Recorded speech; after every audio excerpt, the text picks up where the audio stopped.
Kepelbagaian gender merujuk kepada perwakilan yang adil dan saksama antara lelaki dan perempuan dalam masyarakat.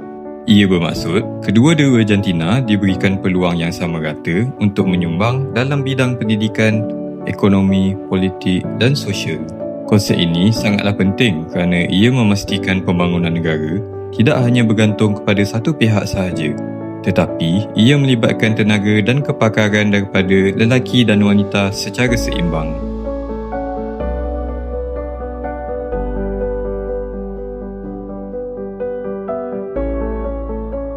Daripada pandangan saya, untuk zaman dahulu, peranan lelaki ini lebih dominan ataupun lebih dikuasai oleh pihak golongan lelaki lah berbanding dengan pihak golongan perempuan begitu.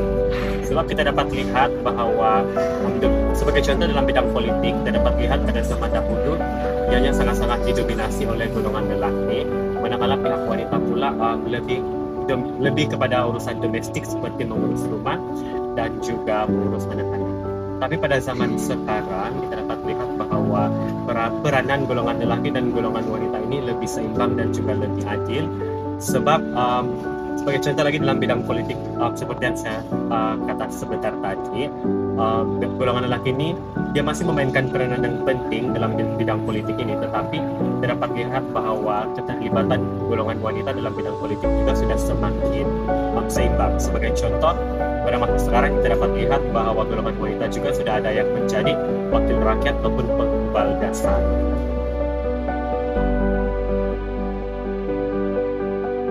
Saya rasa untuk zaman sekarang kesan yang diberikan yang sangat positif lah, sebab kita dapat lihat bahawa peranan kedua-dua golongan ini semakin adil dan seimbang, dan ia juga bukan sahaja dapat memberi kesan yang adil dan positif kepada kedua-dua golongan ini, tapi juga dapat memberi kesan yang positif kepada negara, sebab dia boleh membantu dalam memperkukuhkan lagi kemajuan negara, kerana apabila adanya penglibatan idea daripada golongan lelaki dan perempuan, ia dapat membentuk satu idea yang lebih inklusif.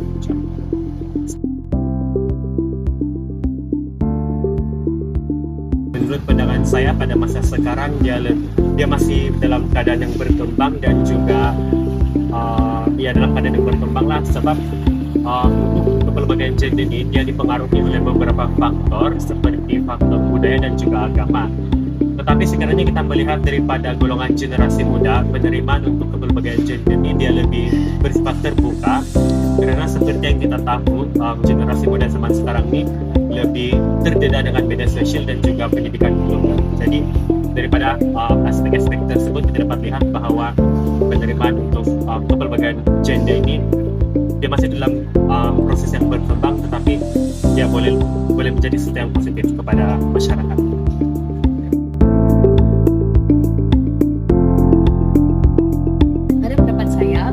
Pada zaman dahulu mempunyai stereotip bahawa lelaki perlu meluaskan pengalaman mereka dengan mendapatkan pendidikan yang tinggi, manakala perempuan tidak dibenarkan mendapat pendidikan kerana masyarakat pada zaman dahulu mempunyai pandangan bahawa setinggi manapun pendidikan seorang wanita, dia tetap berada di dapur dan mengurus keluarganya.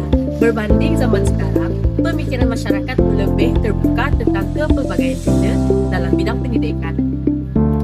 Kini, boleh dilihat bilangan kedua-dua gender ini lebih seimbang dalam institusi pendidikan. Hal ini kerana terdapat hak asasi yang menekankan tentang hak setiap individu mendapatkan pendidikan. Jadi, kesimpulannya, pengiktirafan terhadap hak asasi manusia ini telah berjaya mengubah landscape pemikiran yang kuno ini, dan wanita tidak lagi dikongkong oleh ideologi kuno dan kini mempunyai peluang yang sama dengan lelaki untuk berjaya dalam bidang pendidikan.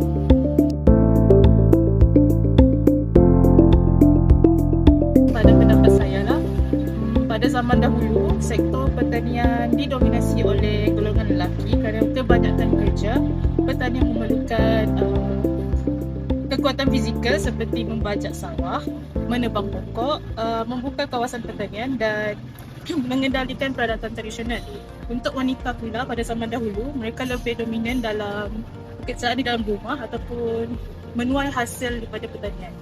Untuk zaman sekarang pula, penglibatan wanita dalam sektor pertanian semakin meningkat kerana kemajuan teknologi dan pendidikan yang lebih baik. Wanita bukan sahaja terlibat dalam kerja lapangan, malah dia turut menjadi usahawanat, pengurus ladang dan penyelidik pertanian dan pengusaha industri agromakanan. Lelaki dan wanita kini sering bekerjasama dalam menguruskan perusahaan pertanian keluarga serta memasarkan produk melalui platform digital. Kesimpulannya, jika lelaki memainkan peranan utama dalam aktiviti pertanian masyarakat, manakala wanita lebih tertumpu kepada tugas politik. Kini kedua-duanya mempunyai peluang yang sama untuk terlibat dalam semua peringkat sektor pertanian daripada pengeluaran hingga pemasaran hasil pertanian. Kesimpulannya, peredaran zaman telah berjaya membuka ruang kepada kepelbagaian gender yang lebih saksama.